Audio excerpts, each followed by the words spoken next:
Hi children, in this video we are going to learn about the two types of animals called land animals and water animals. Now let's start the first type, land animals.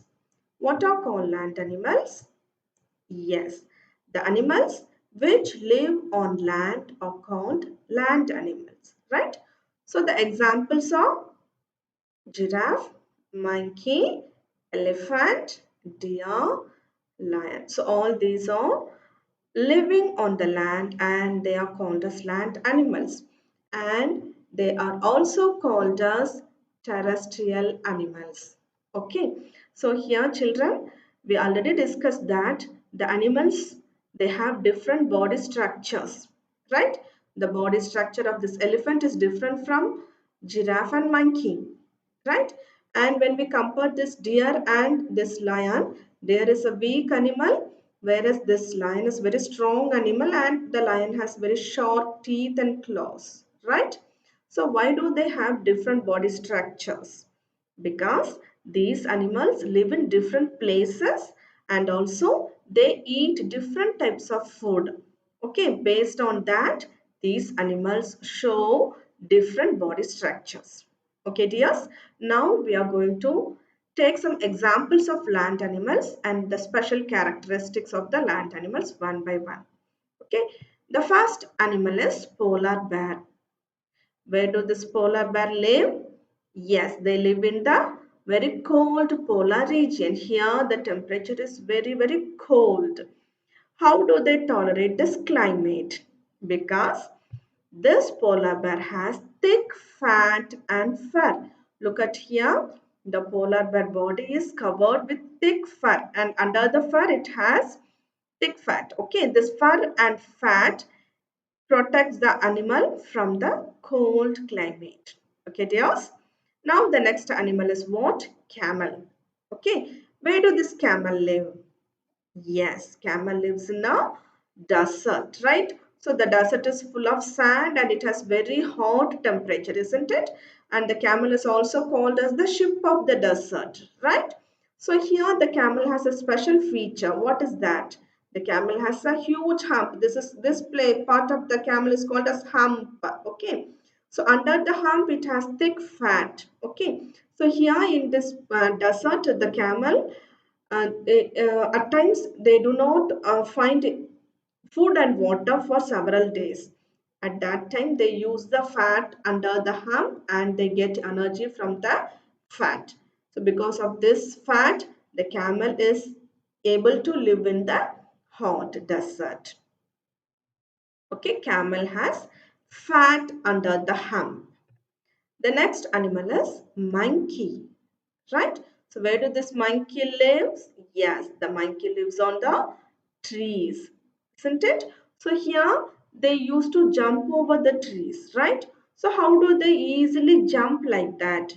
Because they have strong arms and legs. Look at here, the arms and the legs are very strong and long, and they have the tail too, long tail. Okay, using that they also they hang on the trees. Okay, so because of this body structure, the monkey is easily living on the trees. Okay, children.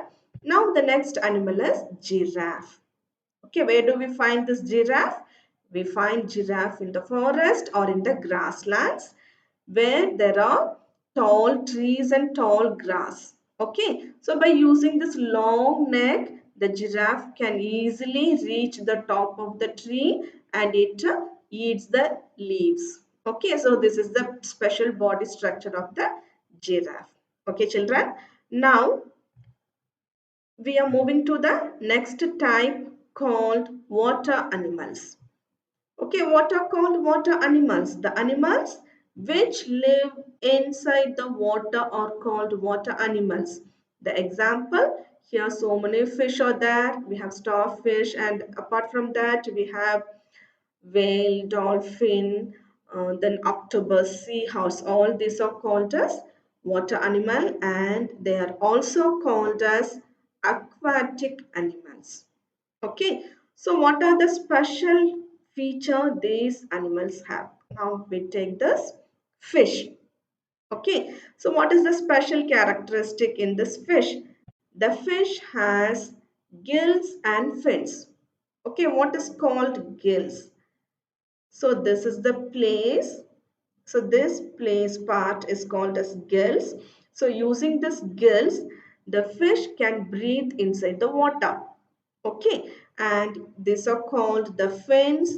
The fins help the fish to swim inside the water. Okay, so here, which is the breathing organ for this fish? It's gills. Okay, when we take the fish out from the water, the fish cannot breathe and it will die. Okay, children. And the one more water animal is, yes, whale and the dolphin. Okay, so these are also living inside the water, but here there are no gills for these animals. Instead, they have blowholes to breathe. Okay, at the top of the head here in this place they have a small hole. So through the small hole that is called blowhole, they used to breathe. Okay, so they don't have gills. Okay, when they want to breathe, they come out from the water, then breathe nicely and they again go back to the water. Okay, this is the special feature of the whale and dolphin. Okay, children. So in this video, we learnt about some of the land animals and water animals and their special body structures, isn't it? In our next video, we learn about the animals that can fly and also the animals which live on land and in water. Okay, children.